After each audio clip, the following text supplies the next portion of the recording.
कितनी तकरीरें याद हैं आपको वलीउल हिंद ख्वाजा मुईनुद्दीन चिश्ती की जो उन्होंने की हों? मुझे तो पता नहीं है।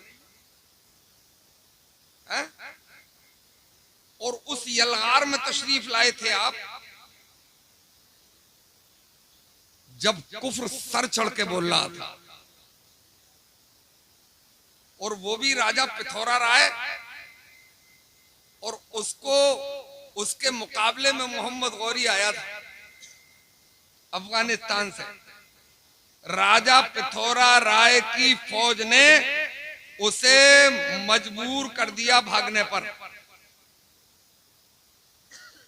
और वो जब भाग के जा रहा था अपनी फौज के साथ, तो मेरे ख्वाजा अपने चंद साथियों के साथ जवानुल उमरी में हिंदुस्तान में तशरीफ ला रहे थे।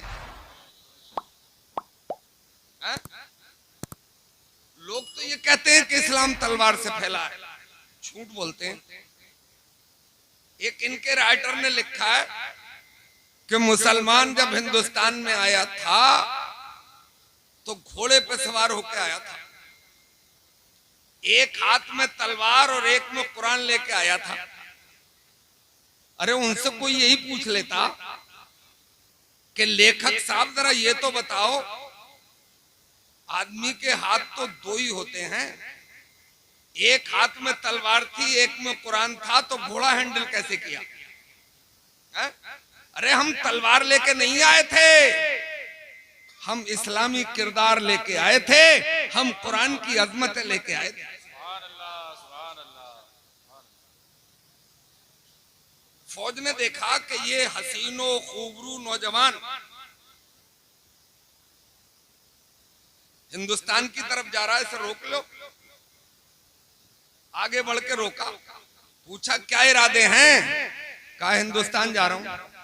बोले रुक जाओ, मत जाना।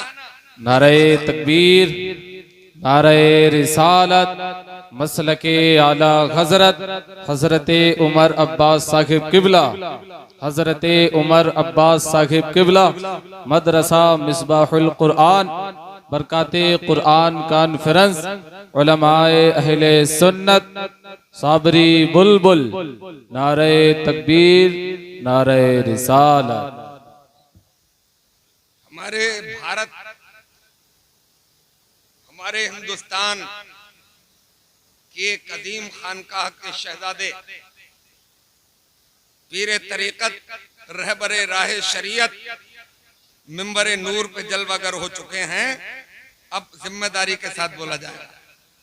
ऐसा कीजिए, एक नजर हजरत का दीदार कीजिए, जरा डालिए नजर, क्योंकि मोमिन का मोहब्बत की नजर से मोमिन को देखना भी इबादत है।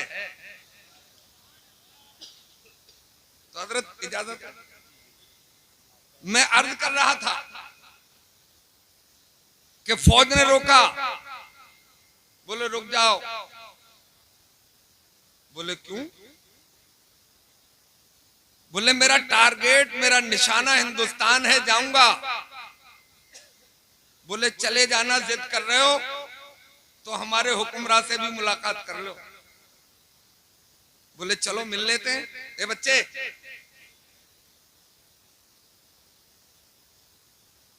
खेमे का पर्दा उठा, एक कमांडर अंदर घुसा। हुजूर, इसका चेहरा तो देखो कितना हसीन है, नजर नहीं टिक रही है,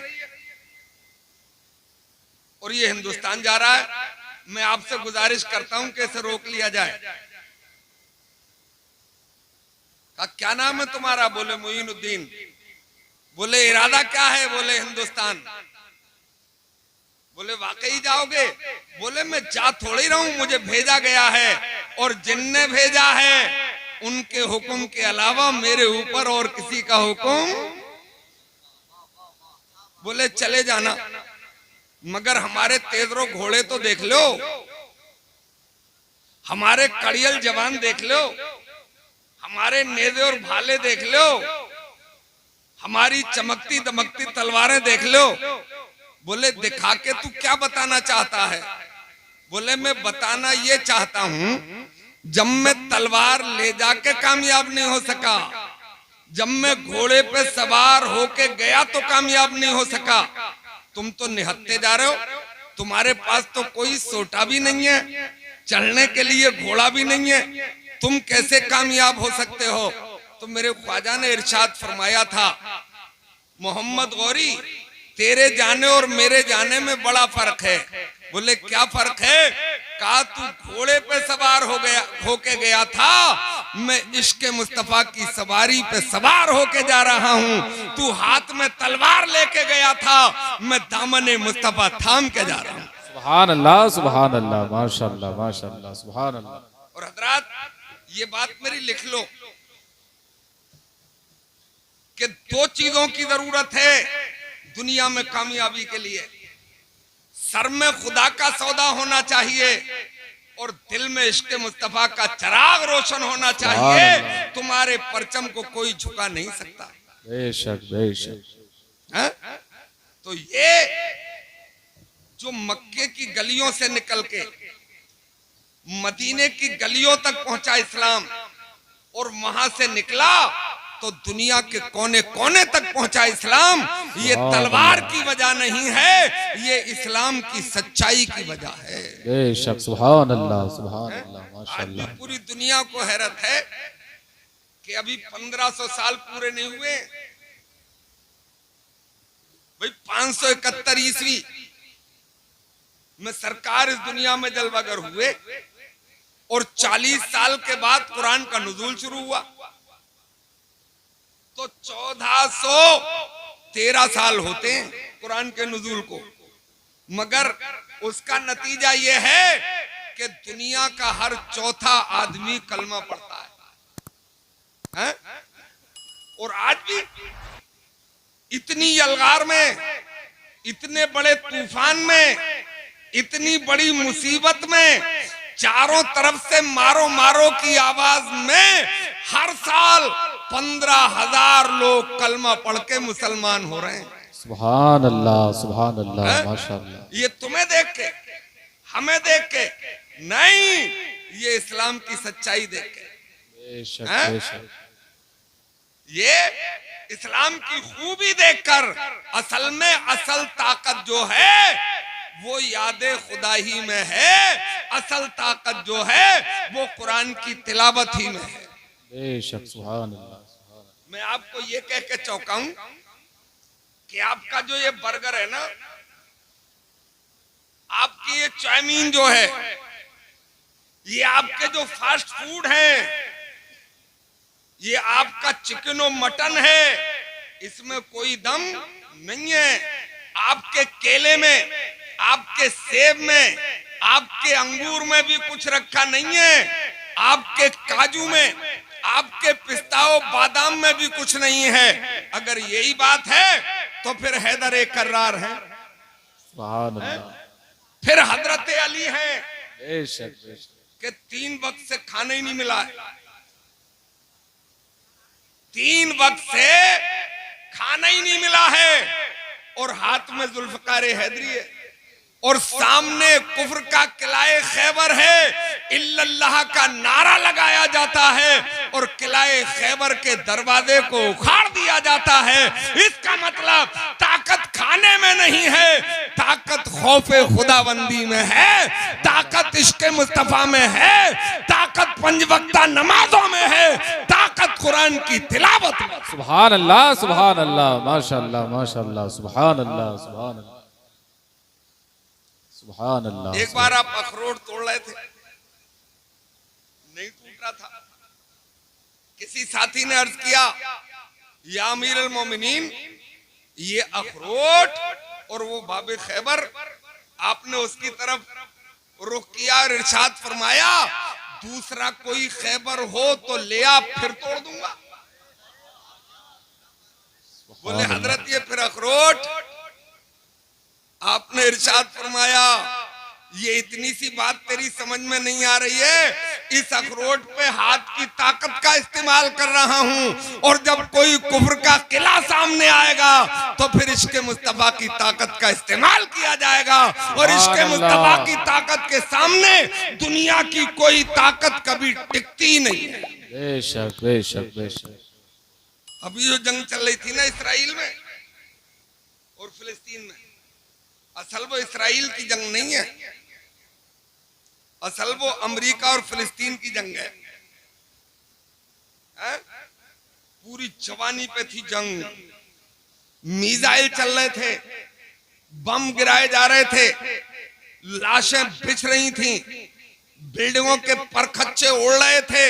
उस वक्त मैंने दिल्ली के एक कॉन्फ्रेंस में कहा था, घबराओ मत, सिर्फ दुआ किया करो, क्योंकि अपना काम तो दुआ ही करने का है, अपनी औकात वैसे कुछ रही नहीं है। दुआ करो, 5 वक्ता नमाज पढ़ो, दुआ करो, और यकीन दिल में कर लो कि आज नहीं तो कल, कल नहीं तो परसों इंशाअल्लाह गेंद अपने ही पाले में आके गिरेगी। वजह यह है कि हक को हमेशा के लिए मिटाया जा ही नहीं सकता है, क्योंकि कुरान में रब्बे कदीर इरशाद फरमाता है, वकुल जाल हक वज़हकल बातिल इन्नल बातिला काना ज़हूका। बेशक बेशक, सुभान अल्लाह सुभान अल्लाह। और देख लो गिर गई गेंद अपने पाले में आके।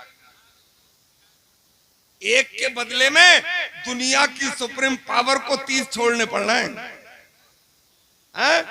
ये जलवे कुरान की अजमत के हैं, सुभान अल्लाह, जलवे मुस्तफा जाने रहमत के इश्क के हैं। बेशक बेशक, सुभान अल्लाह सुभान। और मैं तो ये चैलेंज करता हूं कि बना लो डॉक्टर, बना लो इंजीनियर, जरूरत है इस चीज की भी। इंजीनियर भी चाहिए, डॉक्टर भी चाहिए, फलासफर भी चाहिए, और सियासी रहनुमा भी चाहिए, मगर मेरी अपनी मर्जी यह है कि बेसिक तालीम मदरसे में हो जाए कि वो डीएम बन के भी उसे ये एहसास रहे कि मैं डीएम बाद में हूँ, पहले मैं गुलाम मुस्तफा हूँ, डॉक्टर बाद में हूँ, पहले मैं गुलाम मुस्तफा हूँ। मकसद ये है कि इधर पुल का डिजाइन भी होते रहे और अजान हो जाए तो मुसल्ला बिछाकर नमाज भी अदा होती रहे। सुभान अल्लाह सुभान अल्लाह, माशाअल्लाह माशाअल्लाह, सुभान अल्लाह सुभान अल्लाह। और हमारी कहानी तो मदरसे से शुरू होती है, हमारा किस्सा, हमारी कहानी तो फारान की चूटी से शुरू होती है। वही था मदरसा। फिर एक चबूतरा था मदीने में, वो कुरान पढ़ाया जाता था, और मुस्तफा जाने रहमत सल्लल्लाहु अलैहि वसल्लम की ज़बाने फैज़े तर्जमान से जो गौहर निकलते थे वो असहाब सुन के अपने ईमान को ताजा कर लिया करते थे। फिर 1200 साल तक उन्हीं दीवानों ने, उन्हीं कुरान पढ़ने वालों ने, जब यूनिवर्सिटियां नहीं थी, जब कॉलेज नहीं थे, जब डिग्री वाले इंजीनियर नहीं थे, पूरी दुनिया को हैरत में डाला। शायद आपको मालूम ना हो, दुनिया की किसी भी यूनिवर्सिटी की तारीख 400 साल से ज्यादा पुरानी नहीं है। चाहे वो अमेरिका की कैम्ब्रिज हो, चाहे लंदन की ऑक्सफोर्ड हो, या आपके हिंदुस्तान की यूनिवर्सिटियां हो, 400 साल पहले नहीं थी, मगर मदरसे थे। बोलो, मदरसे थे। जब यूनिवर्सिटियां नहीं थी तो इंजीनियर भी नहीं होंगे डिग्री वाले, क्योंकि आर्किटेक्ट की डिग्री तो कॉलेज से मिलती है, बीटेक की डिग्री तो यूनिवर्सिटी से मिलती है, एमटेक तो वहां बनाए जाते हैं। मदरसा अहले सुन्नत मिसबाहुल उलूम से तो हाफिज की डिग्री मिलती है, कारी की डिग्री मिलती है, आलिम की डिग्री मिलती है, फाजिल की डिग्री मिलती है। तो मेरे इस्लामी भाइयों, जब 400 साल पहले कोई आर्किटेक्ट नहीं था, उस जमाने में दुनिया का अजूबा ताजमहल बनाया जा रहा था, दिल्ली की कुतुब मीनार बनाई जा रही थी, दिल्ली की जामा मस्जिद और किला तैयार किया जा रहा था। अब तो मानो कॉलेज वालों के दुनिया का अजूबा ताजमहल भी कुरान पढ़ने वालों ने ही बनाया है, दिल्ली की कुतुब मीनार भी कुरान पढ़ने वालों ने ही बनाई। बेशक सुभान अल्लाह, माशाअल्लाह माशाअल्लाह, सुभान अल्लाह। और टेक्नोलॉजी पे बल देने वालों, हवाई जहाजों की गोद में झूलने वालों, ये 1800 कुछ में जो हवाई जहाज आप देख रहे हो बना नहीं, ऐसा नहीं है। इतिहास पढ़ो, ये 9वीं ईस्वी में उंदुलुस में, जिसे आज स्पेन कहते हैं, जब इस्लाम का परचम लहराता था तो मदरसे के एक प्रोडक्ट ने हवाई जहाज बना दिया था। सुभान अल्लाह माशाअल्लाह, सुभान अल्लाह। नाम था उनका अब्बास बिन फरनास। 9वीं ईस्वी में बना दिया था हवाई जहाज, मगर डिजाइन में चूक कर गए। पर तो बनाए मगर तुम नहीं बनाई। वो उड़ तो गया मगर उतर नहीं सका, इसलिए कि अल्लाह ने कोई चीज बगैर मकसद के पैदा नहीं की है। आप अगर कबूतर पालते हैं, उड़ाइए उसे और उसकी तुम उखाड़ के उड़ाइए, वो उड़ेगा खूब, मगर जब नीचे आएगा तो कला मुंडी खा जाएगा। इसलिए कि उसका बैलेंस बिगड़ जाएगा। बैलेंस दुम बनाती है, अल्लाह ने दुम पैदा की। अब इस हवाई जहाज के डिजाइन में वो दुम बनाना नहीं आई समझ में, पहला प्रयोग था। इसके डिजाइन पे 50 साल डिस्कस चला हवाई जहाज के इसको कैसे बनाया जाए। फार्मूला मिल गया था कि डिजाइन कैसा हो, इसका मुंह ट्रक जैसा हो, बस जैसा हो, कार जैसा हो। डिस्कस होता रहा, बाद में पता चला कि इसका मुंह चील जैसा हो।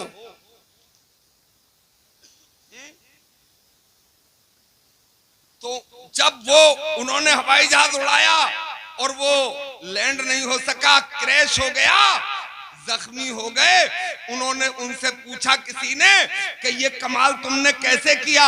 बोले तुम्हें पता नहीं है, मैंने अल्लाह का कलाम कुरान पढ़ा है, ये फार्मूला मैंने अल्लाह के कलाम कुरान से लिया है, और जो बच गया था वो मुस्तफा जाने रहमत के फरमान से।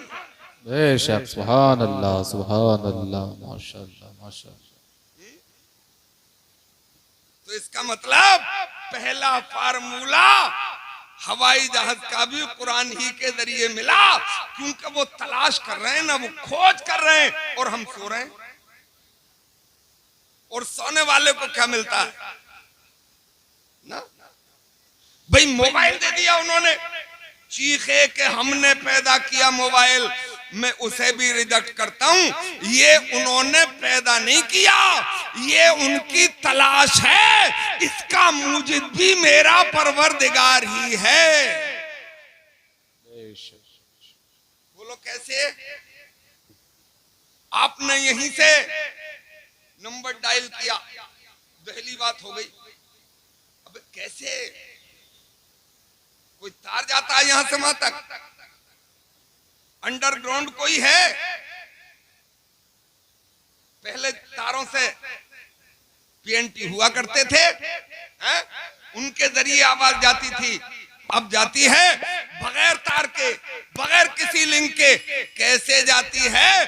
पता ये चला कि ये तरंगों के दोष पे जाती है, ये लहरों के जरिए जाती है, ये शुआओं के जरिए जाती है। ये शुआएं किसी साइंस वाले के बाप ने पैदा नहीं की हैं, ये मेरे परवरदिगार ने पैदा की हैं। इन्होंने तलाश लिया कि इन शुआओं का इस्तेमाल ऐसे भी किया जा सकता है। बेशक बेशक बेशक।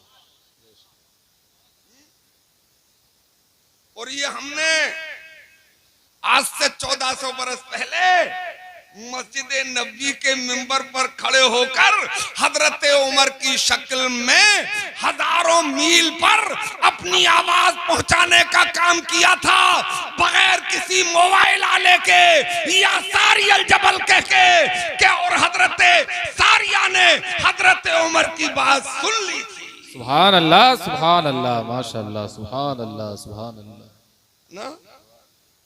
तो ये सब कुरान के जलवे वो तलाश रहे हैं। देखो, दो तरीके के उलूम है दुनिया में। एक जिससे दुनियावी तरक्की की जा सकती है,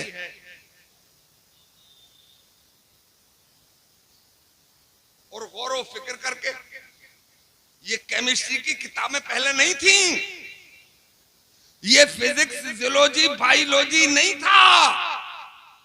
कुरान से पहले कहां था? ये लोगों ने गौर व फिक्र किया, केमिस्ट्री वजूद में आ गई, फिजिक्स वजूद में आ गया, बायोलॉजी वजूद में आ गई। है? जैसे दुनिया में पहले आग नहीं थी, पहाड़ टूटा, आपस में पत्थर टकराए, उनसे चिंगारी निकली, आदमी ने देखा, गौर व फिक्र किया, बोले नई चीज इसके जरिए वजूद में आ सकती है। उसने घास फूस इकट्ठा किया, दो पत्थरों को आपस में घिसा, चिंगारी निकली, आग वजूद में आ गई। है? अब पहले कच्चा ही खा लिया जाता था, अब पका के खाया जाने लगा। कुरान में बार बार है लअल्लकुम ततफक्करून, अल्लाह की निशानियों पे गौर व फिक्र करोगे तो रास्ते हमवार होते चले जाएंगे। है? अब उसी आग के जरिए एक बर्तन में पानी खौल रहा था, उस पे ढके हुए ढक्कन में गर्दिश होने लगी, वो उछलने लगा, पास बैठा हुआ इंसान भागा कि शायद इसमें भूत पैदा हो गया, इसमें परीत आ गया, मगर फिर हौसला बनाया, उसे रोकने के लिए उस पे वजन रखा, मगर जब गैस ने दबाव बनाया तो वजन वाला ढक्कन भी हिला, उसने गौर करना शुरू कर दिया, और गौर के नतीजे में रेल का इंजन वजूद में आया। तो उसने गौर किया, ये इल्म तरक्कियात कहलाते हैं, और दूसरा इल्म हिदायत, वो बगैर कुरान और नबी के मुमकिन ही नहीं है। हम वो कौम हैं कि गौर व फिक्र करके दुनिया में कामयाबी के रास्ते भी खोजेंगे, और मरने के बाद आखिरत में जन्नत की बहारों में जगह पाने का भी काम करेंगे। ये तन्हा मजहब इस्लाम की शान है। सुभान अल्लाह, सुभान अल्लाह, सुभान अल्लाह, माशाअल्लाह, माशाअल्लाह, सुभान अल्लाह। मैं ये कहना चाहता हूं, हर घर में कुरान की तिलावत होती है, अच्छी बात है भाई,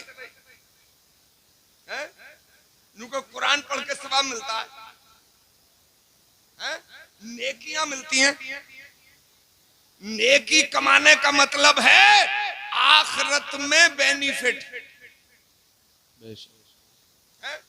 भाई आपने पढ़ा, हदीस शरीफ में है कि कुरान का हरफे तहज्जी एक पढ़ लिया जाए तो 10 नेकियां मिलती हैं, है ना। आपने पढ़ा, 10 नेकियां मिल गई, 10 कूपन आपके खजाने में जमा हो गए। बात समझ रहे हो? तो ये तो आखिरत के लिए है। तो कुरान सिर्फ आखिरत के लिए आया है इसलिए कि तिलावत की जाएगी, जुल्दान में बंद करके ऊंची जगह पे रख दिया जाएगा। मैं इस बात को आपकी रिजेक्ट करता हूं। डॉक्टर इकबाल साहब 10 साल की उम्र में कुरान की तिलावत कर रहे थे घर में बैठे हुए। वालिद का गुजर हुआ, पूछा बेटा इकबाल क्या कर रहे हो? बोलो कुरान पढ़ रहा हूं। 5 मिनट के बाद फिर गुजर हुआ, पूछा क्या कर रहे हो? बोले कुरान पढ़ रहा हूं। तीसरी बार पर सवाल कर दिया। अब अल्लामा इकबाल साहब उन्होंने मुड़ के देखा, बोले अब्बा आप देख भी रहे हो मैं कुरान पढ़ रहा हूं, और मैंने आपको 3 बार बता भी दिया मैं कुरान पढ़ रहा हूं, फिर आप बार बार सवाल क्यों कर रहे हो? बोले इसलिए कर रहा हूं कि तुम सवाल कायम करो, तुम पूछो कि मैं क्यों पूछ रहा हूं, इसीलिए मैंने बार बार सवाल किया था। बेटा सुनो, ये कुरान सिर्फ पढ़ने के लिए नहीं आया है, ये कुरान दिल में उतारने के लिए आया है।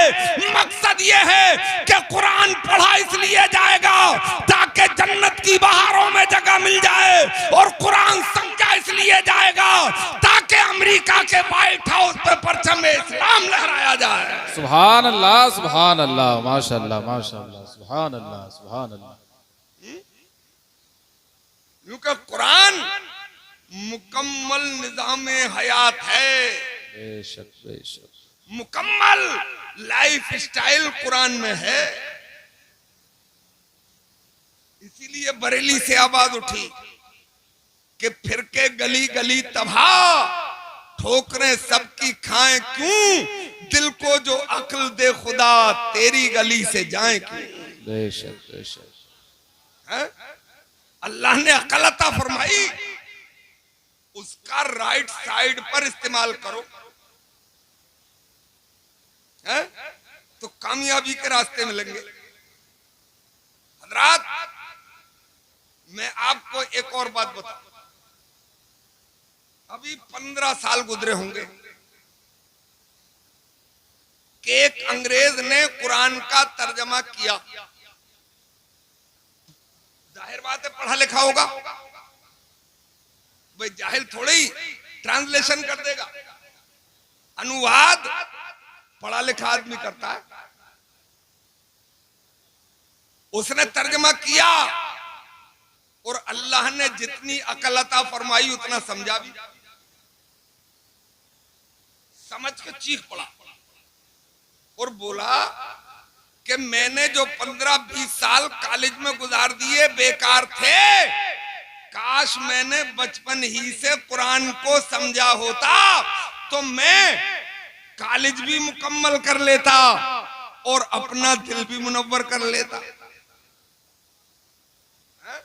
क्योंकि मुकम्मल जितनी फैकल्टीज हैं इस दुनिया में, जितने शोबे हैं तालीम के इस दुनिया में, सब कुरान में मौजूद हैं।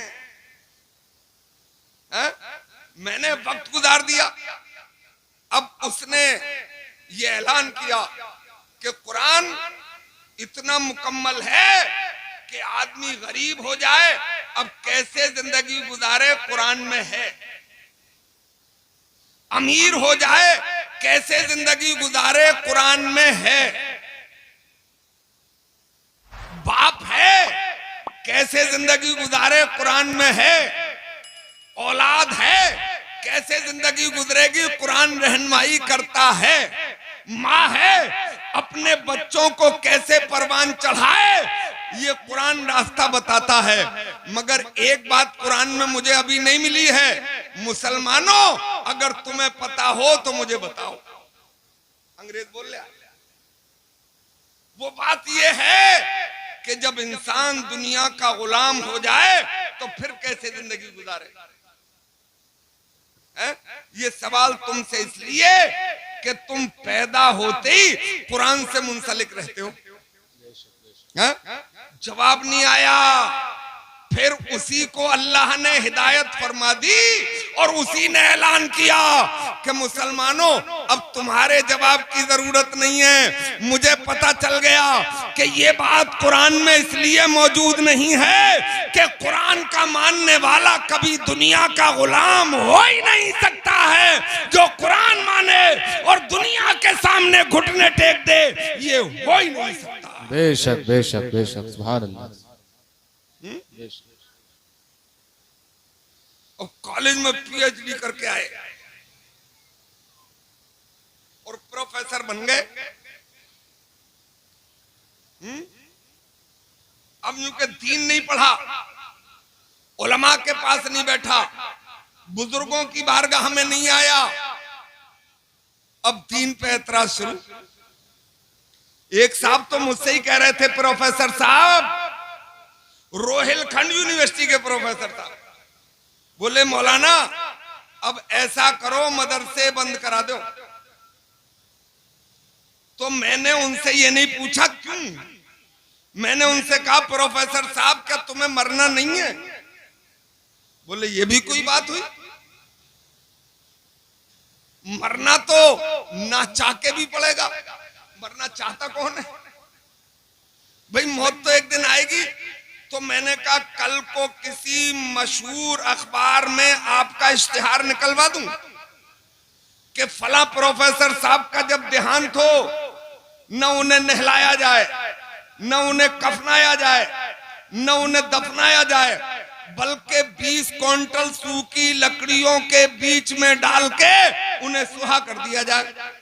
अब आए गुस्से में, अब निकाली आंखें, अब आए पूरे जलाल में। क्योंकि मौलवी तो कमजोर की जोरू लगता है ना, जो चाहो छेड़ के चले जाओ, चलो छेड़ लो, चलो उछल लो, अपने दौलत और कोठी के नशे में यहां उछल लोगे, पता तो वहां चलेगा जब मैदान महशर में एक हाफिज कुरान का हौज़े कौसर पे कब्जा हो। और बोले मौलाना रोटी बहुत लग गई है तुम्हें। मैं भी उनसे कुछ कह सकता था, मगर मैंने कहा कि अगर मदरसे बंद हो गए तो मौलवी नहीं मिलेंगे, और फिर तुम ये भी चाहते हो कि तुम्हें नहलाया भी जाए, तुम्हें कफनाया भी जाए, तुम्हें दफनाया भी जाए, तो किसी प्रोफेसर के लिए वसीयत कर जाओ। और मैंने कहा प्रोफेसर साहब पहले तुम ही नमाज़े जनाजा सुनाओ। तो गर्दन झुका के बोले मुझे तो याद नहीं है? मैंने पहली गेंद में मिडिल स्टंप उड़ गया, पहली गेंद में बोल्ड, मतलब जलोगे भी नहीं, कफनाए भी जाओगे, दफनाए भी जाओगे, नमाज़े जनाजा भी होगी। तो नमाज़े जनाजा के लिए तो मदरसे का प्रोडक्ट होना जरूरी है, कफन पहनाने का तरीका बताने के लिए आलिम दीन होना जरूरी है। बोलो जरूरी है या नहीं है? बल्कि मदरसा तो पैदा होने से लेके मरने तक की जरूरत है। जब बच्चा पैदा होता है तो कान में अजान देने के लिए मदरसे का पढ़ा हुआ आता है, जवान होता है तो निकाबी आलिम दीन पढ़ाता है, और जब मौत आती है तो आखिरी तमाम इंतजाम भी आलिम दीन ही करता है। बेशक बेशक बेशक। बोलो मदरसा जरूरत है या नहीं है? तो तुम आज ऐसा करो, तुम्हें अच्छा नहीं लगता तो ये कसम खा के जाओ कि हम मदरसे को चंदा नहीं देंगे। मत दो, दीन खत्म थोड़ी हो जाएगा। दीन तो अल्लाह का है, इसे तो खत्म करने वाले खत्म हो गए, मिटाने वाले मिट गए, मगर तुम मदद नहीं करोगे तो ये होगा कि मदरसे बंद हो जाएंगे। तो जानते हो जब मदरसे बंद हो जाएंगे तो पूरी की पूरी कौम तबाहो बर्बाद हो जाएगी। ये देख लिया है लोगों ने प्रैक्टिकल करके। तुर्की में जहां का तैयब उर्दुगान है, काम उसने भी अच्छा नहीं किया फिलिस्तीन के मामले में, चलो हमें क्या मतलब, मगर इसी तुर्की में एक हुक्मरान गुजरा है मुस्तफा कमाल पाशा, उसने मदरसे बंद करा दिए थे। आने वाले 50 साल में लोग कलमा पढ़ना भूल गए, कलमा ही भूल गए, क्योंकि कॉलेजों में कलमा थोड़ा ही सिखाया जाता है, कलमा तो हमारे मदारिस ही में सिखाया जाता है। नमाज न केमिस्ट्री में है न फिजिक्स में है, नमाज तो कुरान में है या फरमाने मुस्तफा ही में। बेशक, सुभान अल्लाह सुभान अल्लाह, माशाअल्लाह माशाअल्लाह, सुभान अल्लाह। जानते हो उस जालिम का अंजाम क्या हुआ? एक दिन मर गए, कब्र खोदी, दफनाए गए, जैसे ही उतारे गए कब्र ने ऊपर फेंक दिया। दूसरी जगह भी यही हुआ, लोग दहशत में आ गए। अब उसे कहीं ठिकाने तो लगाना ही था, जमीन पे लिटाकर चारों तरफ से चार दीवारी कर दी गई है। इस्तांबुल में जाके देख लो, तारीख में पढ़ लो। इसका मतलब ये है परवरदिगार ये दिखाता रहता है जो हमारे दीन से टकराता है उसे हम नेस्त तो नाबूद भी करते हैं और जलीलो ख्वार भी करते हैं। बेशक बेशक बेशक। अल्लाह ने प्यारा मजहब इस्लाम दिया, सुभान अल्लाह सुभान अल्लाह सुभान अल्लाह। सीधा सच्चा मजहब दिया, बेशक सुभान अल्लाह। मेरे दीदी भाइयों, मगर उसकी भी बाउंड्री बनाई, उछलने की इजाजत नहीं दी, बाउंड्री लगा दी कि इसके दायरे में रहना है। जो कुरान कहता है, जो दायरा कुरान ने बनाया है, जिसे हुदूदुल्लाह कहा जाता है, अल्लाह की हदें ये हैं, इनसे बाहर निकलोगे तो मारे जाओगे। लोगों ने कोशिश करके देख ली, फिरौन जैसे ही बाउंड्री कूदा था दरिया में डुबो के मारा, नमरूद बाउंड्री कूदा, लंगड़े मच्छर से मरवाया, शद्दाद बाउंड्री कूदा, बनाई हुई जन्नत पे कैच कराया। ये कुफ्र उछलता है मगर अल्लाह कैच करा देता है। मेरे इस्लामी भाइयों, इन्हें भी उछलने दो, ज्यादा दिन तक नहीं उछल पाएंगे। इंशाअल्लाह झंडा तो इस्लाम ही का बुलंद रहेगा, झंडा तो कुरान वालों ही का बुलंद। सुभान अल्लाह। नारे तकबीर, नारे रिसालत, मसलके आला हज़रत। सुभान अल्लाह सुभान अल्लाह, माशाअल्लाह माशाअल्लाह, सुभान अल्लाह सुभान अल्लाह। आखिरी बातें कह रहा हूं, खत्म कर रहा हूं अभी।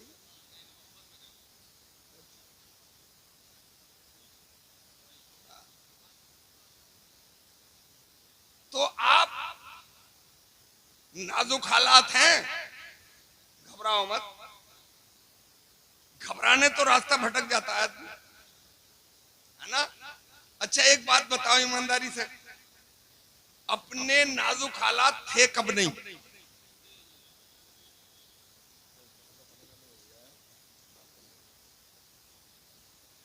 अपने नाजुक हालात थे कब नहीं? मक्के के हालात अच्छे थे? नहीं थे यार। कुरान पढ़ने वालों पे पत्थर मारे जाते थे, हैं? नमाज पढ़ने वालों पर ऊंट के ओज रख दिए जाते थे, हैं? कोड़े बरसाए जाते थे, छुप के नमाजें पढ़ने पर मजबूर किया गया था, आग के अंगारों पे लिटाया जाता था, हैं? चर्बी पिघल जाती थी। तो क्या इस हालात में जो दामने मुस्तफा में आ गया था कोई एक मिसाल है कि छोड़ के चला गया हो, रूगर्दानी कर दी हो, पीठ दिखा के चला गया हो? अब तुम ये कह के नहीं निकल पाओगे कि मौलाना हालात अच्छे नहीं हैं, पतली गली से यू टर्न मार के निकल जाओ। अबे जब हालात बिगड़ते हैं, जब हालात परागंदा होते हैं, इस्लाम की शान तभी बुलंद होती है, हक तभी लोगों के सामने आता है। मैंने तुम्हारे इतिहास में, तुम्हारी ही तारीख में ये पढ़ा है कि वो जालिम कोड़ों की बारिश तेज करते चले जाते थे और मुस्तफा के दीवाने अल्लाह के नारे बुलंद करते चले जाते थे, चर्बी पिघलती रहती थी और वो मोहम्मद रसूलुल्लाह के गुण गाते रहते थे। सुभान अल्लाह सुभान अल्लाह, माशाअल्लाह माशाअल्लाह, सुभान। और ये कह के गुजरते थे कि बुलबुल से बहरहाल नशे मन न छुटेगा, बरके तपा के खौफ से गुलशन न छुटेगा, माहौल अगर अपने मुआफिक भी नहीं है सरकार मगर आपका दामन न छुटेगा। वो सब मदरसे ही के तो प्रोडक्ट थे मेरे भाई, वो मदरसे ही के तो तालीम याफ्ता थे।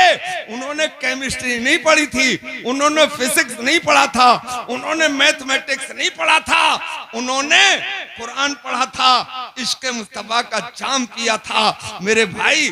तभी तो उनकी शान ये थी, पनडुब्बी बनाने वालों तुम्हें क्या पता, मेरे भाई स्टीमर बनाने वालों तुम्हें क्या पता, ये मादी ताकत के आले हैं जो आप समंदर के अंदर चलाते हैं, समंदर के सीने पे दौड़ाते हैं, ये तुम आज कर रहे हो इसलिए कि हमारा कुरान आ गया है। मुस्तफा के दीवानों ने आज से 1400 बरस पहले समंदरों की लहरों पे घोड़े दौड़ा के ये बताया था कि जो हम कर सकते हैं वो टेक्नोलॉजी वाले नहीं कर सकते। बेशक बेशक बेशक कयामत तक घोड़े दौड़ा के दिखाओ समुद्रों की लहरों पे। तभी डॉक्टर इकबाल बोले थे कि दश्त तो दश्त हैं, दरिया भी न छोड़े हमने, बहरे जुल्मात में दौड़ा दिए घोड़े हमने, दी अदाने कभी यूरोप के कलीसाओं में, कभी अफ्रीका के तपते हुए सहराओं में, शान जश्ती न थी नजरों में जहांदारों की, कलमा पढ़ते थे हम इच्छाओं में तलवारों की। बेशक बेशक बेशक और टल न सकते थे, अगर जंग में अड़ जाते थे, पांव शेरों के भी मैदान से उखड़ जाते थे। बेशक बेशक हाँ? ये कुरान के जलवे, ये साहिब कुरान। आप गौर करते रहा करो, आज से 800 साल पहले एक किताब लिखी गई थी, उस किताब का नाम है अल कानून। भाई क्या नाम है उस किताब का? अल कानून। किताब के राइटर हैं अबू अली सीना, बुखारा के रहने वाले थे, जो उज्बेकिस्तान में है, रूस से सटा हुआ एक मुल्क है। जब कम्युनिज्म आया था और जब रूस सोवियत संघ बना था तो ये उसमें शामिल हो गया था। आज अल्लाह के फजल से आजाद मुल्क है ना। बुखारा के रहने वाले, उन्होंने लिखी अल कानून अरबी में। जानते हो उसका एक हिस्सा है मेडिकल साइंस पर, दूसरा हिस्सा है इंजीनियरिंग साइंस पर। 800 साल पहले लिखी थी, दुनिया की हर जबान में तर्जमा हुआ उसका। आप अमेरिका जाना कभी, क्योंकि आदमी का मिजाज है पिकनिक, पहले मदीने जाना, अल्लाह तौफीक दे दे तो करबला भी जाना, बगदाद मोहल्ला भी जाना, मगर यार अमेरिका भी तो इसी जमीन का हिस्सा है, एक बार वहां भी जाना, वहां की राजधानी वाशिंगटन में जाना और उसके भी मेजर हॉस्पिटल में जाना। मेजर हॉस्पिटल के मेन दरवाजे पर नजर उठा के देखना, ऊपर लिखा है अल कानून, नीचे लिखा है अबू अली सीना। वाह वाह सुभान अल्लाह माशाअल्लाह माशाअल्लाह। ज्यादा दूर है, नहीं जा पाओगे तो अलीगढ़ यूनिवर्सिटी जाना। अलीगढ़ यूनिवर्सिटी के मेडिकल कॉलेज के दरवाजे पे भी लिखा है अल कानून और नीचे लिखा है अबू अली सीना। सुभान अल्लाह सुभान अल्लाह। जितने दुनिया में डॉक्टर हैं, चाहे वो एमबीबीएस हो, एमबीबीएस के बाद एमडी हो, एमएस हो, डीएम हो, ये भी मेडिकल की एक डिग्री है, डीएमडी है ना। आपका बीयूएमएस हो, बीएमएस हो, अल कानून से पहले नहीं थे। जितने इंजीनियर हैं अल कानून से पहले नहीं थे। उनसे पूछा, इतनी कामयाब तरीन किताब जिसके जरिए मेडिकल खुले, जिसके जरिए इंजीनियरिंग कॉलेज खुले, तुमने कैसे लिखी? मुंह भर के कहा था, मैंने अल्लाह का कलाम कुरान पढ़ के लिखी। सुभान अल्लाह माशाअल्लाह माशाअल्लाह सुभान अल्लाह। और ये जंग के आले, पहला मिसाइल अमेरिका में नहीं बना, लंदन और फ्रांस और जर्मनी में नहीं बना, पहला मिसाइल हिंदुस्तान में बना। ये झूठ बात है कि APJ Abdul Kalam missile man है। मिसाइल तो सबसे पहले टीपू सुल्तान ने बनाया था।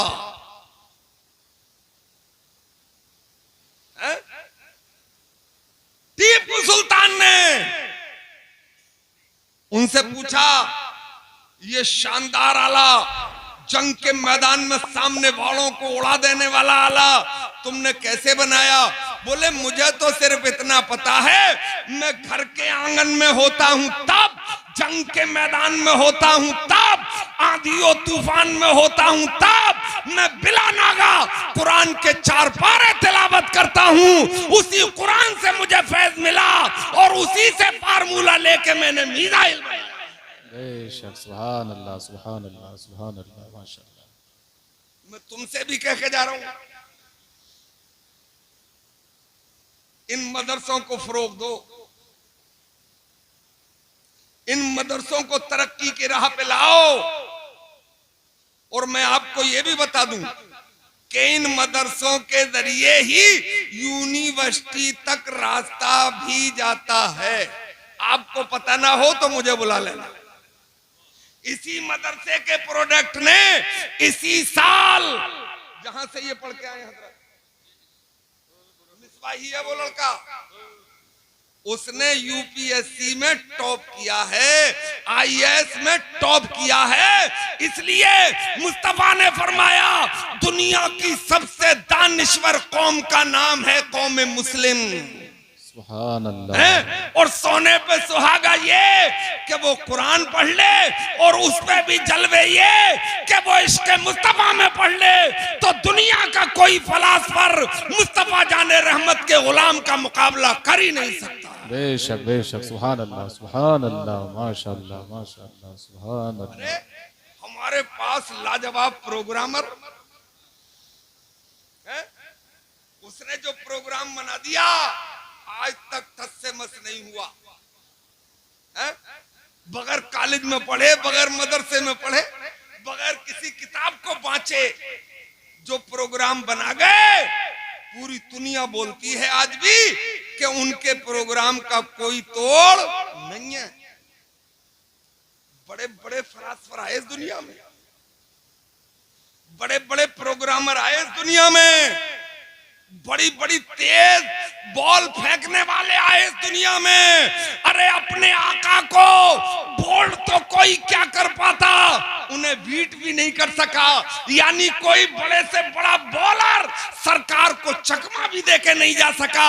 ये शान है मोहम्मद अरबी की। बेशक, बेशक, सुभान अल्लाह, सुभान।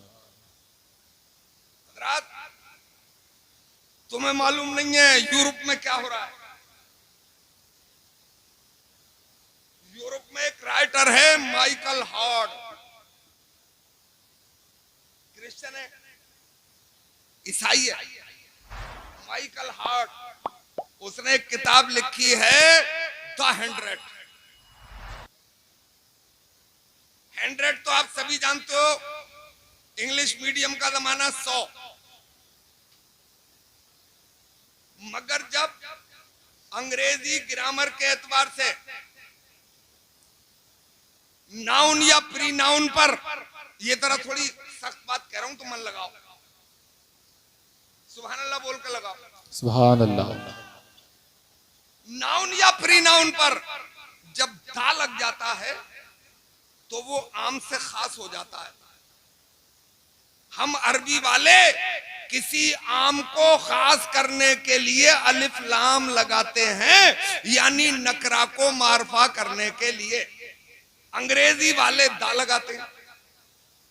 जैसे मैं कहूं कैट मतलब बिल्ली, आपके रतनपुर कला की बिल्ली भी हो सकती है, वो अमेरिका के व्हाइट हाउस की बिल्ली भी हो सकती है, वो अपने प्रधानमंत्री जी के थैले की बिल्ली भी हो सकती है। मगर जब मैं कहूंगा द कैट तो खास बिल्ली, ये बिल्ली या वो बिल्ली। ऐसे ही 100 वो आपकी जेब के भी हो सकते हैं और मेरी जेब के भी हो सकते हैं। मगर मैं कहूंगा द 100 तो 100 मखसूस 100। तो 8 अरब की दुनिया में उसने तहकीक की, रिसर्च की और 100 लोगों को चुना, और उन 100 लोगों को चुनकर उन पर एक किताब लिखी जिसका नाम रखा द 100 है ईसाई। और मजे की बात यह है कि उस द 100 में सबसे पहला चैप्टर हमारे तुम्हारे आका जनाबे मोहम्मदुर रसूलुल्लाह पे लिखा। सुभान अल्लाह, सुभान अल्लाह, माशाअल्लाह, माशाअल्लाह। किताब फैल गई, ईसाइयत के दर्द हुआ। उन्होंने माइकल हार्ट को घेरा और बोले, पागल माइकल हार्ट। बोले क्या हुआ? बोले तेरा खून सफेद हो गया। बोले क्या हुआ? बोले तू पागल हो गया। अरे आगे तो बोलो। बोले क्या? तू यही भूल गया तू है कौन? बोले मुझे याद है, मैं क्रिश्चियन हूँ, मैं ईसाई हूँ। बोले तुझे इतना याद है और उसके बाद भी तूने अपनी किताब में अपने पैगंबर हजरत ईसा को पछाड़ दिया। तू मोहम्मद अरबी का तस्करा भी करता मगर अपने नबी के बाद। अरे बोले कहां की बात लेके आ गए? मैंने कोई हवा में तीर थोड़ी चलाया है, अटकल पच्चू थोड़ी लिखा है। मैंने 20 साल अंडरग्राउंड रहकर इन तमाम पर्सनालिटीज पे तहकीक की है? मैंने हजरत इब्राहिम को भी पढ़ा, मैंने हजरत नूह को भी पढ़ा, मैंने हजरत मूसा को भी पढ़ा, मैंने हजरत सुलेमान को भी पढ़ा, मैंने हजरत ईसा को भी पढ़ा, मैंने हजरत साले को भी पढ़ा। मैंने इन तमाम शख्सियात को पहले पढ़ा और फिर मोहम्मद अरबी को पढ़ा तो मेरी आंखें फटी की फटी रह गईं। कोई 1000 साल दुनिया में रहा, कोई 900 साल रहा, कोई 400-500 साल रहा, मगर मोहम्मद अरबी ऐलान नबुव्वत के बाद सिर्फ 23 साल इस दुनिया में रहे। चैलेंज करके मैंने लिख दिया है कि अगर ऐसी किसी को हजारों जिंदगियां भी मिल जाती तो मोहम्मद अरबी के एक लम्हे का मुकाबला पूरी दुनिया मिलकर नहीं कर सकती थी। ये है मेरे आका। तभी बरेली से आवाज उठी कि तेरा कद तो नादिर दहर है, तेरा कद तो नादिर दहर है। कोई मिसल हो तो मिसाल दूं, नहीं गुल के पौधों में डालियां कि चमन में सर्वे चमा नहीं। ये अपने मुस्तफा हैं और उन्होंने ही तो मदरसे का पाठ पढ़ाया। अच्छा तुमने जैसे कॉलेजों में कौन सा तीर मारा? कितने शेरों का शिकार कर लिया आपने? कॉलेजों में भी कोई तीर आपने नहीं मारा। आप कहोगे हमने एपीजे अब्दुल कलाम दिया, आप कहोगे हमने जस्टिस अहमदी दिया, आप कहोगे हमने तस्लीमन नसरीन दी, और क्या कह सकते हो आप? इसके अलावा कुछ नहीं है। अगर तुम ये बोलोगे तो फिर मैं ऐसे बोलूंगा कि हमारे मदरसे ने मदीने का सिद्दीक आजम दिया है, उमर फारूक आजम दिया है, उस्मान ज़ुन्नूरैन दिया है, हैदर कर्रार दिया है। हमारे मदरसे ने करबला का दुनिया को हुसैन दिया है। हमारे मदरसे ने बगदाद का गौसे आजम दिया है, हिंदुस्तान का राजा ख्वाजा दिया है। बोलोगे तो मैं कहूंगा कि हमारे मदरसे ने आपको कलियर का चांद दिया है। हमारे मदरसे ने मेरे इस्लामी भाइयों बरेली का इमाम अहमद रजा खान दिया। सुभान अल्लाह, सुभान अल्लाह, माशाअल्लाह, माशाअल्लाह, सुभान अल्लाह, सुभान। ये सब कुरान और मदरसे की बात है, इन्हें चलने दो। और हजरात एक प्रोग्राम बना लो। बड़े चंदों का मैं भी कायल नहीं हूं। अच्छा प्रोग्राम बनाओ और फिर यानी ऐसा कि कतरा कतरा गिरता रहे और एक दिन वो आए कि सैलाब वाला दरिया बोलो बन जाए। मेरा मशवरा ये है कि आज तो चंदा देके जाना है, मगर आइंदा के लिए आप 1 रुपये रोज के मेंबर बन जाओ।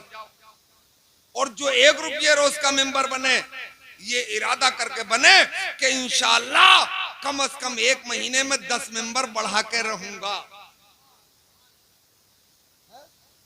मैं गुजरात में दाहोद में बनाया, 10 लड़के खड़े किए मैंने और वो तैयार हो गए। मैंने कहा ये भी इरादा करो, वादा करो कि इंशाअल्लाह अपने यार दोस्तों को जोड़ेंगे और जिन्हें जोड़ेंगे उनसे भी ये वादा ले लेंगे कि वो भी अपने यार दोस्तों को जोड़ेंगे। अभी 6-7 साल हुए हैं, 20,000 नौजवान हमारी उस तंजीम में शामिल हैं। कितने? 20,000 पर डे। बोलो, ये मदरसा इंशाअल्लाह दारुल उलूम बन जाएगा। अरे छोटी बात बोल दी आपके रतनपुर कला में। अगर इस प्रोग्राम पे काम चल गया तो आने वाले 10 साल में इंशाअल्लाह यूनिवर्सिटी खड़ी होगी, यहीं हाफिज़े कुरान भी होगा, यहीं इंजीनियर और डॉक्टर भी होगा। फिर अपनी बेटी पे पर्दे को हटाने वाले इल्जाम नहीं लगाए जाएंगे। जब दूसरों को में भेजोगे तो भाई उनका कॉलेज, उनका मैनेजमेंट, उनकी यूनिफॉर्म, फिर शिकवा किस बात का है? रईसों, अमीरों, अपने कॉलेज खोलो, अपनी बेटियों को अपने कॉलेज में पढ़ाओ, अपनी इमारत, अपना कॉलेज, अपना मैनेजमेंट और अपनी यूनिफॉर्म। मगर अपनी कौम पे खबत है, जैसे ही पैसे आए बारात घर बनाया। अरे हजरात, अभी एक नया सर्वे हुआ हार्वर्ड में, मुसलमानों, कौमे मुस्लिम हिंदुस्तान की 53% बिल्कुल अनपढ़ है। जबकि कुरान जिस पे तुम जान छिड़कने को तैयार रहते हो, उस कुरान का पहला लफ्ज ही नाजिल हुआ, इकरा। अमर का सेगा है, हुक्म दिया गया है पढ़ो। अभी हजरत मौलाना जलील साहब बता गए, पैगंबर इस्लाम ने फरमाया इल्म हासिल करो चाहे तुम्हें चीन ही क्यों ना जाना पड़े। हमारे ही आका ने फरमाया अल इल्म नूर, इल्म रोशनी है। उस कौम का ये हाल है, 53% बिल्कुल अनपढ़ है। अब बची 47%, तो 20% इंटर। किसी इंटर वाले से पूछो कि भाई इंटर से क्यों छोड़ दिया? बोले अब्बा बीमार हो गए। बोले यार क्यों छोड़ दिया? बोले दोस्त ने छोड़ दिया, है ना।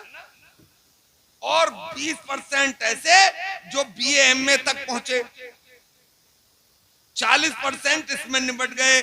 अब बचे 7%, वही हायर एजुकेटेड हैं, उन्हीं में से आईएएस आईपीएस हैं, उसी में से पीसीएस पीसीएसजे हैं, उन्हीं में आईआईटीएन हैं, उन्हीं में आईआईएम को क्वालिफाई करने वाले हैं, उन्हीं में आईआईसी को क्वालिफाई करने वाले हैं। जिस कौम को 100 के 100% तालीम याफ्ता होना चाहिए, वो कौम इतनी जाहिल है। और अच्छा, जब जाहिल है तो फिर सियासत में भी पकड़ नहीं है ना। सियासत में पैदल। अच्छा, अब मैं ये क्यों कह रहा हूं? तुम तो ये मौलवी को सियासत से क्या मतलब है? क्योंकि तेरी जो प्रधानी जा रही है, मौलवी साहब अगर कुछ कह देंगे तो तेरी प्रधानी पे दाग लग सकता है। क्योंकि तू दुनिया कमाने के लिए आया है, और मौलवी अगर हाकिम बन जाएगा तो इंशाअल्लाह वो दीन का काम करेगा। और मैं अपनी तरफ से कह रहा हूं तो मुझ पे पत्थर मारो, उठाओ पत्थर और फेंको। कानून शरीयत आपके मदरसे में होगी। मुस्लिम पर्सनल लॉ की किताब, उसमें एक सवाल है, इमामत कौन करे? जवाब मिला, इमामत वो करे जो बहादुर भी हो और सियासतदान भी हो। जुमले नहीं बदल रहा हूं, यही जुमले हैं। अब कहोगे यार इमाम से कोई लाठी या गोली चलवाना है, उसे बहादुरी की क्या जरूरत है? अरे इमाम होता है सरदार। सरदार मतलब चीफ जनरल ऑफ आर्मी। और जब सरदार ही बुज़दिल होगा तो बोलो फौज मारी जाएगी या नहीं मारी जाएगी? बताओ। है? अब अपना क्या है, बेड चाहिए 50,000 रुपये का है, बेडरूम में सजावट चाहिए 1,00,000 रुपये की, झूमर चाहिए 50,000 रुपये का, जूता चाहिए आपको 1-1 लाख तक का जूता पहना जा रहा है मेरे भाई, मगर इमाम चाहिए गबदू वाला जो कुछ जानता ही नहीं हो। फिर बड़े खुश होकर कहते हैं भाई हमारे इमाम साहब बहुत सीधे हैं, वो तो हुजरे से बाहर ही नहीं निकलते हैं। अरे वो इमाम नहीं है, वो गबदू है। इमाम वो होता है जो मोहल्ले के एक घर पे नजर रखे कि इसका बेटा क्या करता है, इसकी बेटी क्या करती है।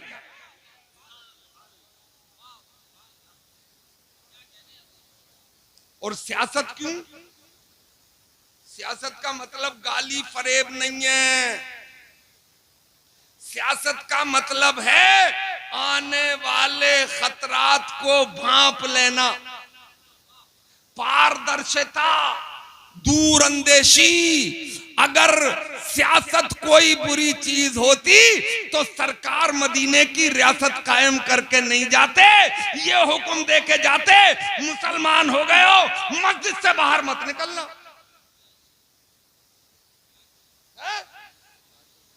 और फिर हिंदुस्तान के first prime minister mister Jawaharlal Nehru discovery of India में जहां लोकतंत्र लिख रहे थे, जमहूरियत लिख रहे थे, तो उन्हें यह लिखना पड़ा कि जमहूरियत का सबसे कामयाब अगर कोई हुक्मरान गुजरा है तो वो मुसलमानों का अमीर हजरत उमर फारूक आजम गुजरा है। सुभान अल्लाह, सुभान अल्लाह, सुभान अल्लाह, सुभान अल्लाह। इसका मतलब सियासत भी जरूरी है, आसानी से समझो। ये हम तय करेंगे कि हमारे मदरसे में मिसबाही साहब पढ़ाएंगे या जलाली साहब, ये हम तय कर लेंगे। सुनो, हमारी मस्जिद का इमाम कौन रहेगा, रतनपुर वालों तुम्हारी कमेटी तय कर लेगी, मगर आपके थाने का इंचार्ज कौन होगा ये तो सियासत तय करेगी। आपका एसडीएम कौन होगा ये सियासत तय करेगी। आपका डीएम कौन होगा, एसएसपी कौन होगा, ये सियासत तय करती है। सियासत में बोतले हो जाओगे तो कहीं के नहीं रह जाओगे। इल्म नहीं है सियासत में बोतले, और सियासत नहीं है तो तिजारत में, बिजनेस में नाकारा। डेवलप करके देख लो, उड़ा दिए जाओगे, है ना। अपने यहाँ क्या है, अरे भाई क्या हाल है प्रधान जी, बोले हजरत चल रही है दाल रोटी। अरे भाई अंसारी साहब, पाशा साहब जरा बताओ क्या हाल है, बोले दाल रोटी में कोई टोटा नहीं है। अबे तू दाल रोटी खाएगा तो मुर्गा कौन खाएगा, बकरा कौन खाएगा, ये हलाल तो अल्लाह ने तेरे लिए किए हैं, फिर तू दाल पे ही क्यों मर रहा है?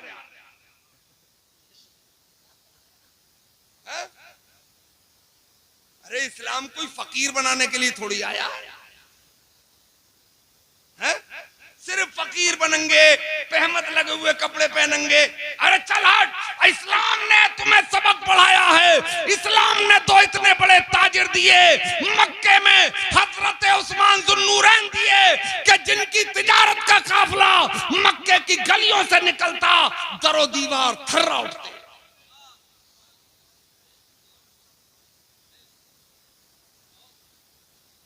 और मदीने में नहीं बल्कि मुकम्मल जजीरतुल अरब में एक ऐसा ताजिर दिया जिसे अब्दुर्रहमान बिन औफ कहते हैं। उन जैसा ताजिर कोई जजीरतुल अरब में था ही नहीं, और ये दोनों अशराए मुबश्शरा में से, है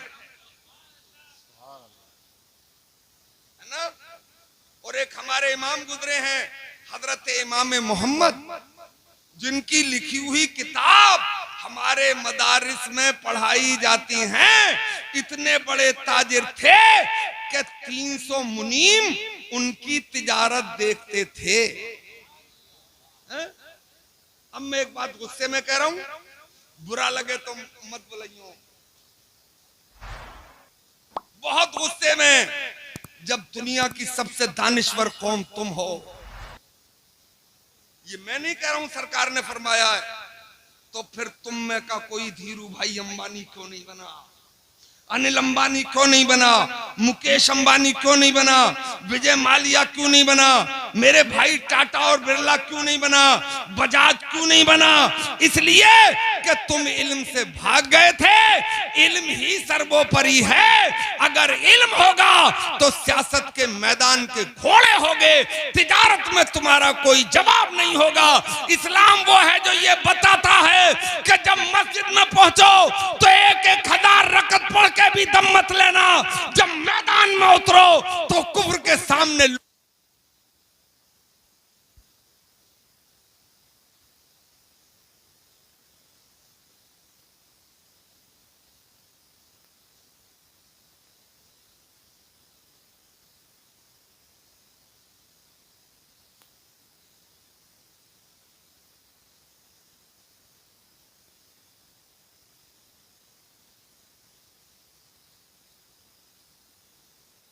बार जरा सुभान अल्लाह बोलो मेरे इस्लामी भाइयों। अब तुम जरा गर्दन झुकाओ।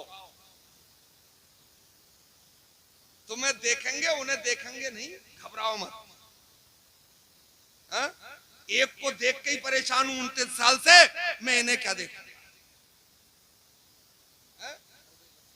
हजरात, मगर इन माओ से गुजारिश करूंगा, माओ तुमसे विनती करके जा रहा हूं, थोड़ा सा तुम अपने आप को बदल लो, है ना? तुमने अगर अपने आप को बदल लिया तो फिर जलसों की जरूरत ही नहीं है, कॉन्फ्रेंसों की जरूरत ही नहीं है। क्योंकि अगर कनीज़े फातिमा की गोद में पलेगा बच्चा तो वो सलमान खान नहीं बनेगा, वो ऐश्वर्या राय नहीं बनेगा। बेटा होगा तो गुलाम मुस्तफा बनेगा और बेटी होगी तो कनीज़े फातिमा बनेगी। अपनी क्या है अम्मा? अम्मा कहते हुए डर लगता है। अरे माँ की तो बड़ी शान है। माँ की डिफिनेशन ही अलग है।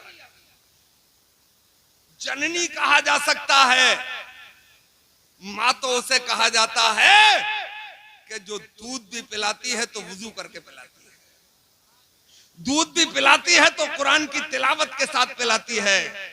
और अपने यहाँ तो लोरियां दे रही है, गोद में दूध पिला रही है तो ऐसे कह रही है मेरा बाबू, मेरा चंदा, मेरा मुन्ना। कल्लू को भी चंदा कह रही है। नहीं तो माँ को कहना भी चाहिए, माँ के लिए तो कितने कलूटा हो मगर वो लाल होता है, वो चांद हो, है ना? है ना? बात सही है ना? अब वो कह रही है, बोल रही अच्छा अल्लाह ताला ने औरत को ज्यादा बोलने की आदत वदियत फरमाई, उसे ताकत दिया, बोल रही अल्लाह ने। क्यों? इसमें एक राज है।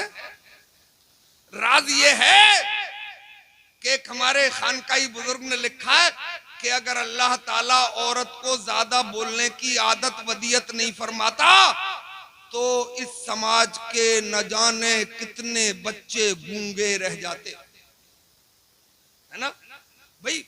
यहाँ का बेटा रोटी बोलता है, पानी बोलता है, चावल बोलता है, और यही बच्चा लंदन का वाटर बोलता है? ब्रेड बोलता है, राइस बोलता है।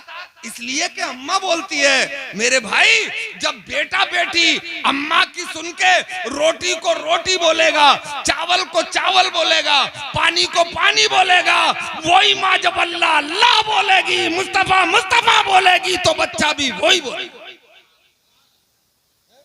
और अगर वो लोरी दे रही है ना तो लोरी भी बड़ी स्पेशल के चंदा मामा दूर के चला दे, चंदा मामा दूर के बड़े पकाए बूर के, आप खामे थाली में, हमको दे में प्याली में, प्याली गई फूट और चंदा मामा गए रूट है? और कोई अगर बिहार की माँ है तो वो ये लोरी देती है कि आरे आवा पारे आवा नदिया किनारे आवा।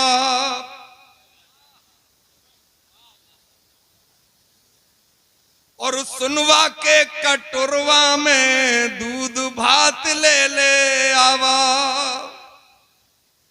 अरे कहां चंदा मामा की कहानी सुनाने निकली, कहां बच्चे को सोने और चांदी का जिक्र 0 साइज के बच्चे के सामने कर रही है। मेरी माँ, लोरियां तो इस्लाम में भी हैं। अगर लोरियां ही देना है, बच्चे को लोरियां दे के सुलाना ही है, तो ये लोरी क्यों नहीं देती है कि मैं सो जाऊं या मुस्तफा कहते कहते, खुले आंख सल्ले अला कहते कहते। हर दर्द की दवा है सल्ले अला मोहम्मद, तावीज़ हर बला है सल्ले अला मोहम्मद। जो मर्द ला दवा हो इसे घोल कर पिला दो, क्या नुस्खा शिफा है सल्ले अला मोहम्मद।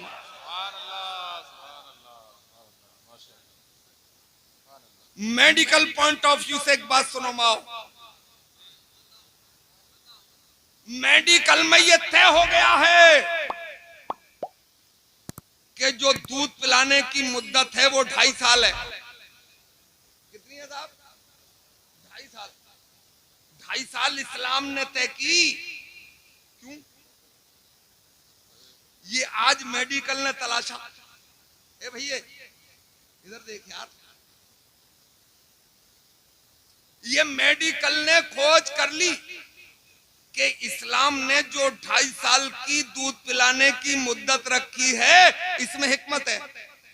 हिकमत यह है कि स्ट्रक्चर ऑफ बॉडी, मां की बॉडी का कुछ हिस्सा बच्चे के जिस्म में पेवस्त होता है दूध के जरिए, और उसी से बच्चा डेवलप होता है ना।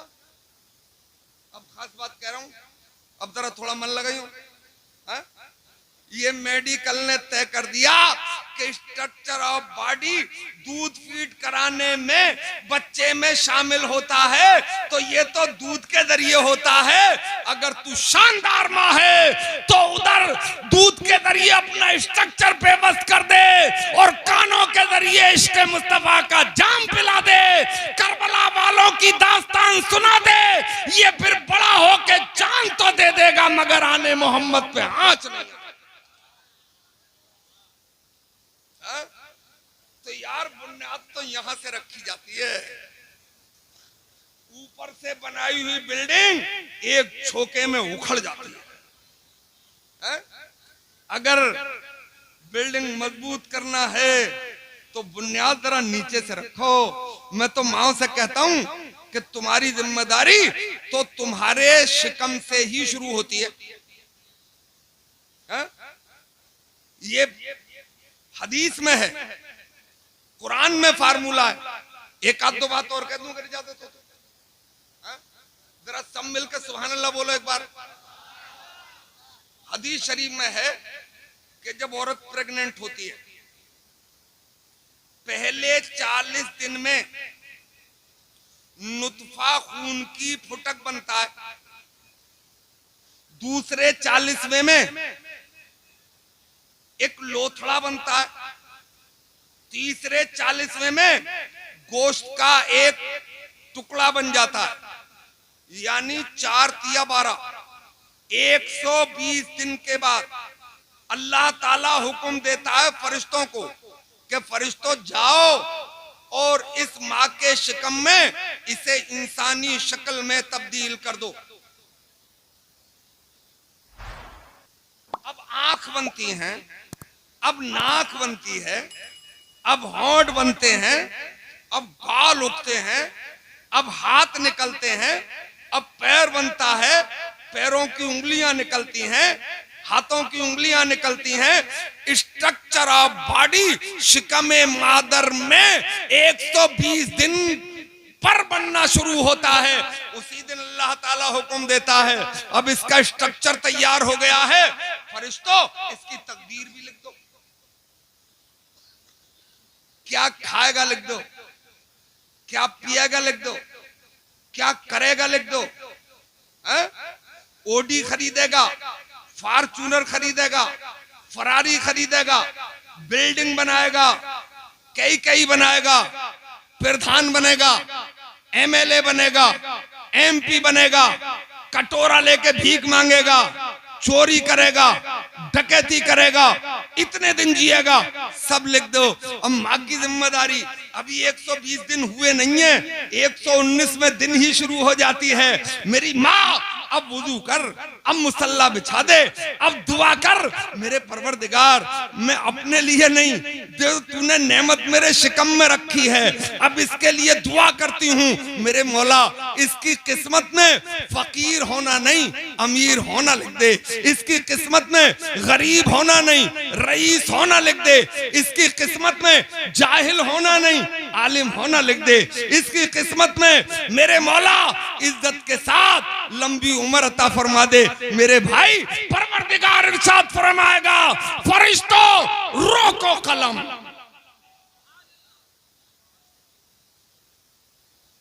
रुको।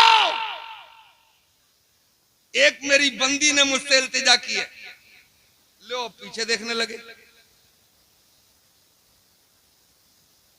मैं आसानी से मिलता नहीं हूं और रोज तुम्हारे यहाँ आऊंगा नहीं, और इतना बदसूरत भी नहीं हूं कि मुझे छोड़ के आप पीछे देखने लगो। बुढ़ापा ही तो आ गया है। हजरत रब फरमाएगा, रोको कलम। मेरी बंदी ने अपने लिए नहीं, उसके लिए दुआ की है, मुझसे गुहार लगाई है, इल्तिजा की है, जो अभी दुनिया में आए ही नहीं है, अभी बेगुनाह है। मैं हुक्म देता हूं, जो इसकी माँ कहती है वही इसकी किस्मत में गुलाम गौसे आजम होना ले। इसे लंबी उम्र अता कर दो, तो तुम्हारी जिम्मेदारी तो वहीं से शुरू होती है। अब तुम बागड़ बिल्लू पैदा करती रहो, तादाद बढ़ाती रहो। तुम जानो बागड़ बिल्लुओं से काम नहीं चलेगा, मुस्तफा जाने रहमत के सच्चे गुलामों से काम चलेगा। तुम अंतरिक्ष में भी चले जाओ, चांद की दुनिया पे थेगली लगाई आओ, मेरी नजर में, इस्लाम की नजर में कोई अहमियत नहीं है। हाँ चले जाना अंतरिक्ष में, मगर गुलाम मुस्तफा बन के जाना है। और हकीकत में आखिरी जुमले बोल रहा हूं, हमारी महराज अंतरिक्ष है ही नहीं, चांद की दुनिया है ही नहीं, हमारी महराज तो कदम नादे मुस्तफा है। एक शेर सुना के बात है ना, यूं का अफरा तफरी का माहौल हो गया, ज्यादा बोलना भी नहीं चाहिए, मैं ज्यादा बोल गया। आपके मुरादाबाद के एक शायर थे, अरे वो बहुत बड़े आलिम थे, मौलाना नजीरुल अकरम साहब। इंदिरा गांधी स्पेशली मुलाकात के लिए आती थी, मॉरिशस का प्राइम मिनिस्टर आपकी आके जूती सीधी करता था। इसका मतलब इज्जत दीन में ही है। जब चांद की दुनिया पर कोई पहले गया था, रूस का तैयारा ना, तो उन्होंने एक शेर लिखा था, वो शेर सुना रहा हूं आपको। चांद पे जाने वालों मुबारक तुम्हें, चांद पे जाने वालों मुबारक तुम्हें, चांद की सरजमी पर पहुंचना मगर। अरे ये वही चांद है जिसने मेराज में अरे बढ़ के चूमे हबीबे खुदा के कदम। अस्सलाम वालेकुम।